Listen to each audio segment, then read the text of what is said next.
Vamos lá, pessoal. Agora vamos introduzir o conteúdo do primeiro bimestre, que é poema. Então, nós vamos fazer a conceituação, a diferenciação de poema e poesia. Vamos também estar analisando alguns objetivos e funções sociais. Primeiramente, o que é poema? Poema é um texto literário composto por versos e que podem conter ou não rimas, tá? Assim, nós vamos diferenciar prosa de poema. O que é prosa, o que é poema? Prosa, ela é escrita em texto corrido, já o poema ela é escrita em versos, que são agrupados em estrofes. As principais características e elementos do poema são verso, métrica, estrofe, rima e ritmo. Então, a gente vai ver a diferenciação de cada um desses elementos.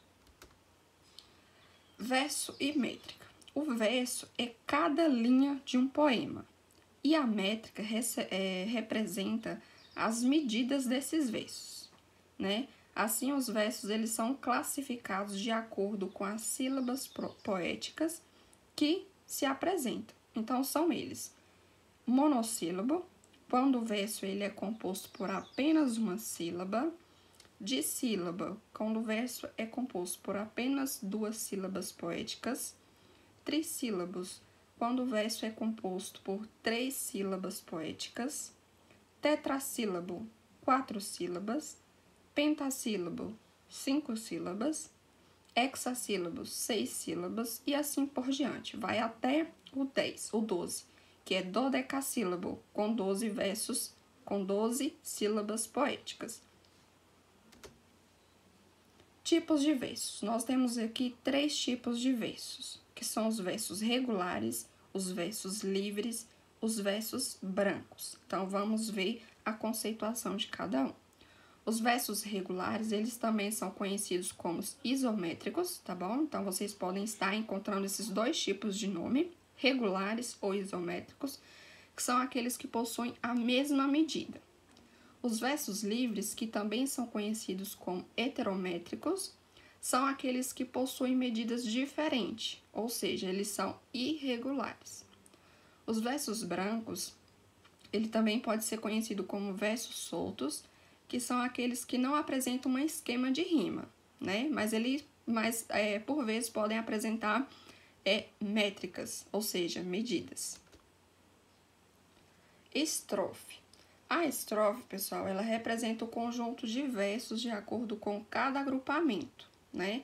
E as estrofes, elas também são classificadas, como no exemplo lá anterior. Monóstico, quando essa estrofe só tem apenas um verso; dístico, quando tem 2, e assim por diante. Vai lá até a 10ª, quando tem 10 versos, tá bom? Então, essas são as classificações das estrofes.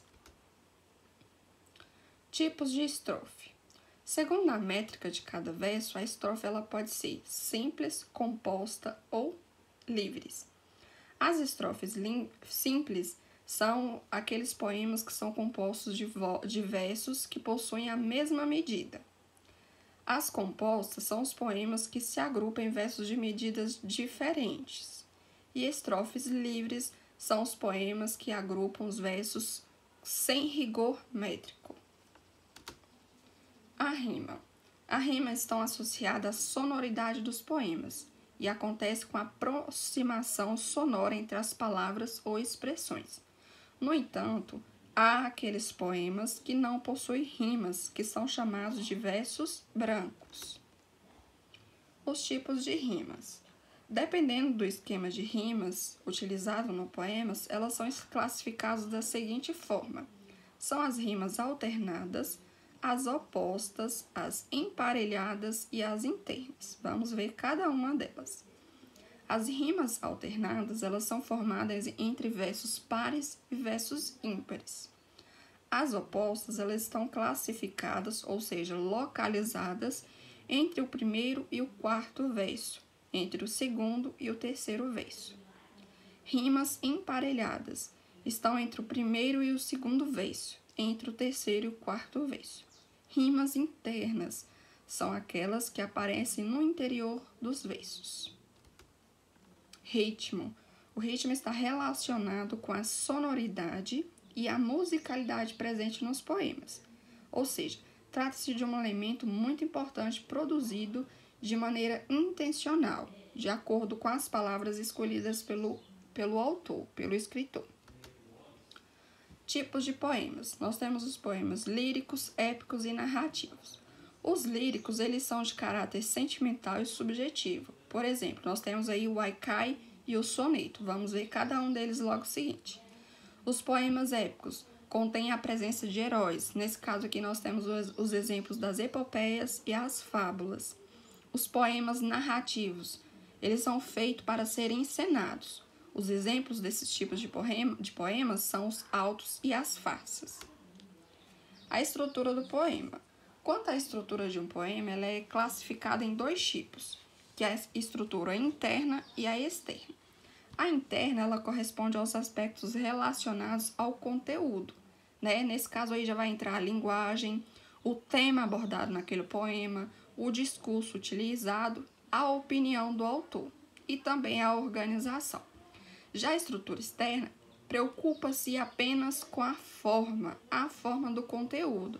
Ou seja, isso aí já vai entrar os tipos de versos, os tipos de estrofes, as rimas e a métrica. Ou seja, preocupa-se apenas com a forma do poema.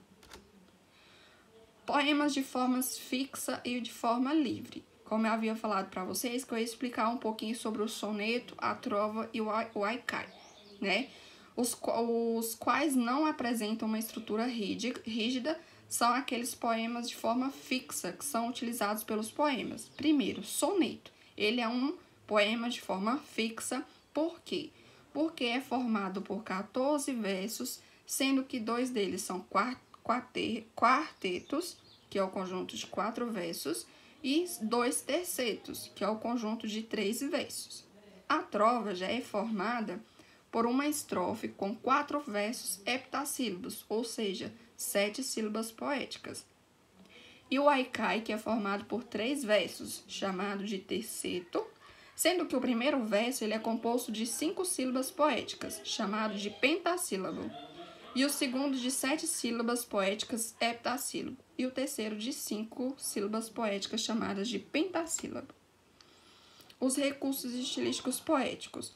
Que é mais presente é as figuras de linguagem, que são recursos estilísticos mais utilizados nas poesias, né? Alguns exemplos que nós temos aqui das figuras de linguagem é a metáfora, a antítese, a sinestesia, a hipérbole, prosopopeia, anáfora, aliteração, paronomasia, assonância e a onomatopeia. Alguns desses recursos estilísticos são as figuras de linguagem. Agora nós vamos diferenciar poema e poesia, tá? Poema ele é um gênero literário composto de versos, estrofes e algumas vezes apresenta rimas.